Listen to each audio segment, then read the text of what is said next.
जयपुर के pink city press club में हुई प्रेस कॉन्फ्रेंस में समाज सेविका ऋचा सैनी ने जबरन वसूली के रैकेट का पर्दाफाश किया, जिसे दिल्ली के बिजनेसमैन विकास गर्ग द्वारा संचालित किया जा रहा है।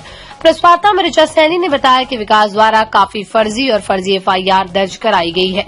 राजस्थान के भिवाड़ी जिले में स्थित शाहजहांपुर पुलिस स्टेशन नामक एक छोटे से पुलिस स्टेशन में हमने खुलासा किया कि वो इस तरह की कई फर्जी एफआईआर दर्ज करने के लिए अपने कर्मचारियों सहयोगियों का इस्तेमाल करता है।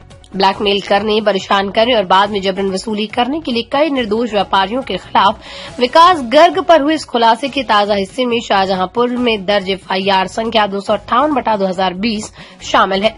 राजस्थान के भिवाड़ी जिले में स्थित पुलिस स्टेशन ये एफआईआर 18 सितंबर 2020 को एक ने भरी थी। विकास कुमार, जो विकास इकोटेक लिमिटेड का कर्मचारी है, इस प्राथमिकी में मुंबई के एक व्यवसायी चिंतन सांघवी और एक के खिलाफ एक फर्जी मामला दर्ज किया गया था।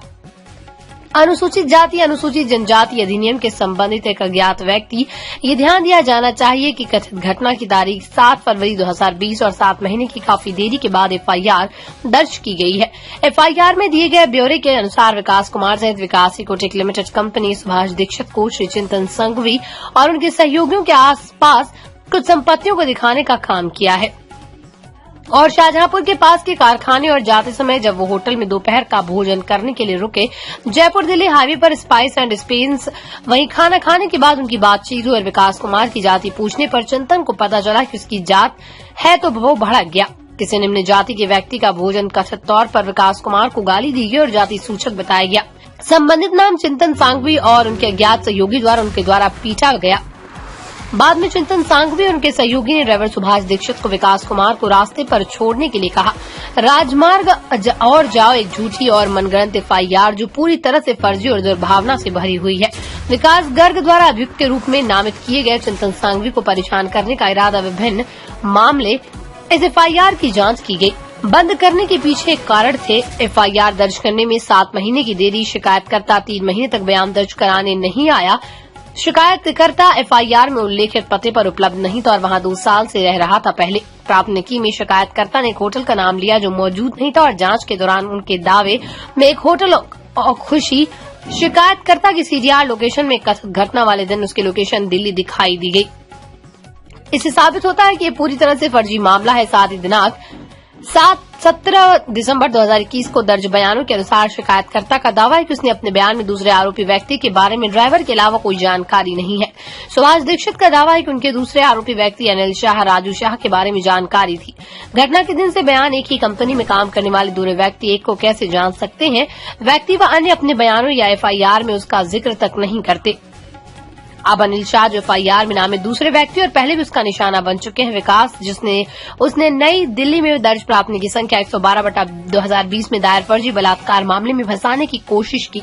20 जनवरी 2023 को धारा 41 सीआरपीसी के तहत एक नोटिस प्राप्त हुआ जिसमें उन्हें मामले की फिर से जांच के लिए उपस्थित रहने के लिए कहा गया। इस प्राथमिकी की फिर से जांच के लिए कोई आधार मौजूद नहीं और ये राज्य की बर्बादी होगी। संसाधन और पुलिस अगर इस फर्जी मामले की और जांच की जाए तो फाइनल रिपोर्ट में ये काफी हद तक स्पष्ट है कि ऐसी कोई घटना घटित नहीं हो सकती थी, क्योंकि शिकायतकर्ता स्वयं कथित रूप से उपस्थित नहीं था। उसकी सीडीआर के अनुसार स्थान ये अनिल शाह के खिलाफ दायर फर्जी रेप केस जैसा ही है। माननीय विचारण न्यायालय के साथ साथ माननीय उच्च न्यायालय नई दिल्ली द्वारा नकली और फर्जी घोषित किया गया। सीडीआर लोकेशन मिसमैच, विकास गर्ग के कर्मचारी द्वारा एफआईआर दर्ज करना, जानबूझकर देरी जैसे बिंदु एफआईआर आदि दर्ज करने में कुछ ऐसा है जो दोनों मामलों में सामान्य कारक है। अनिल शाह का नाम जानबूझकर बाद की तारीख में जोड़ा गया ताकि उत्पीड़न किया जा सके और विकास के फिरौती की अंगूठी जारी रखें। फिर एक कॉल पर आप लोग सब लोग आए यहाँ पे, उसके लिए मैं कोटि धन्यवाद हूँ।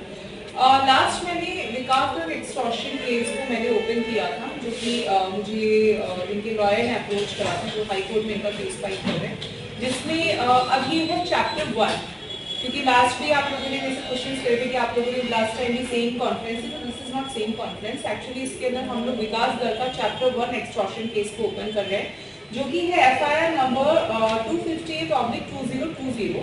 इसके अंदर बताया गया है कि विकास गर्ग पे जब इस खुलासे से ताजा हिस्से में शाहजहांपुर में दर्ज एफआईआर, जिसकी संख्या नंबर 258/2020 शामिल है, जो कि राजस्थान के भिवाड़ी जिले में स्थित पुलिस स्टेशन, यह एफआईआर 18/9/2020 को भरी गई थी। इसके अंदर श्री चिंतन सांघवी और उनके सहयोगी के पास कुछ संपत्तियों को दिखाने का काम दिया गया था, जो कि एफआईआर में दिए गए ब्यौरे के अनुसार विकास कुमार सहित Vikas Ecotech Limited company Subhash Dixit हैं, जिन्होंने चिंतन सांघवी और उनके सहयोगी के संपत्ति को दिखाने के लिए बोला। उसके बाद शाहजहांपुर के पास के कारखाने में जाते समय उन्होंने होटल और दोपहर के भोजन के लिए बात की, जो कि और जिस होटल का उन्होंने वहां पर नाम लिया वो होटल वहां पर था ही नहीं, वो एक ब्लैंक स्पेस था, जो कि पुलिस के द्वारा बताया गया आगे इन्वेस्टिगेशन के अंदर। और ये झूठी और मनगढ़ंत एफआईआर जो कि पूरी तरीके से फर्जी और दुर्भावना से भरी हुई है। इसमें विकास दल द्वारा अभियुक्त के रूप में नामित किए गए चिंतन सांघवी को परेशान करने का इरादा मामला सामने आया। इसके पीछे कुछ कारण है, जो कि पुलिस द्वारा क्लोजर रिपोर्ट दी गई है 16/11/2021 को। उसमें लिखा हुआ है एफआईआर दर्ज करने में 7 महीने की देरी हुई है। शिकायतकर्ता ने 3 माह तक बयान दर्ज कराने के लिए वो नहीं आया। शिकायतकर्ता एफआईआर में उल्लेखित पते पर उपलब्ध नहीं था, वहां 2 साल से रह रहा था पहले, लेकिन प्राथमिक में शिकायतकर्ता ने जिस होटल का नाम लिया था, जांच के दौरान पता चला कि उस नाम का कोई होटल है ही नहीं, जबकि वहां पर वो होटल खुशी के नाम से था। इसके बाद में इन्होंने विकास जी जिन्होंने नई दिल्ली में दर्ज प्राथमिक संख्या 112/2020 में दायर फर्जी बलात्कार मामले में फंसाने की कोशिश की थी अनिल शाह जी को, वो भी उसके अंदर उनको जबरदस्ती फंसाया गया, जिसके अंदर साफ साफ लिखा 20/1/2023 को धारा 41 सीआरपीसी के तहत एक नोटिस प्राप्त हुआ, जिसमें उन्हें मामले की फिर से जांच के लिए उपस्थित रहने के लिए कहा गया।